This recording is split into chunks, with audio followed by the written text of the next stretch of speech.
మీరు మర్చిపోయారా? ఇందులో ఈ పాపం మీకు కూడా వస్తుంది, ఈ పాపం మీకు కూడా తగులుద్ది. మీ మౌనం కూడా మొత్తం జాగ్రత్త, తరాలు నాశనం అయిపోతాయి. మీ మౌనం మంచిది కాదు. ఇది ఒక వెంకటేశ్వరుడికి జరిగింది కాదు, భగవంతుడికి, నిరాకారుడు, ఆయనకి ఇవేం పట్టవు. మనం నమ్ముకొని ఆయనకి వెళ్తున్నాం, అది మనకి బాధ్యత. ఇది ఇంకా ప్రతి ఒక్కరు దీన్ని గుర్తుపెట్టుకోండి. చేతులెత్తి వేడుకుంటున్నాను, చేతులెత్తి వేడుకుంటున్నాను. సగటు హిందూ మీరు సినిమా టికెట్లకు వెళ్ళిపోతారు. అభిమానులు మీరు ఎవరు హిందువులు లేరా?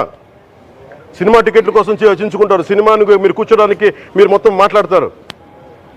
అందరిని అడుగుతున్నా, అందరు మొత్తం భారతదేశపు యావత్తు ఉన్న సినిమా అభిమానులను అడుగుతున్నా, మీరందరూ హిందువులే కదా, అత్యధికులు హిందువులే కదా, మీకు బాధ్యత లేదా? మీకు మీ సినిమా హీరోలు, నేను కూడా హీరోనే, నన్ను మించి దేశాన్ని చూడమని, సనాతన ధర్మాన్ని చూడమంటున్నా. మీ కన్వీనియంట్గా కూర్చోబెట్టి హీరోలను ఎత్తడం కాదు, నన్ను ఎత్తడం కాదు. ధర్మం విఘాతం కలిగినప్పుడు ధర్మానికి మీరు మాట్లాడటం మీ బాధ్యత.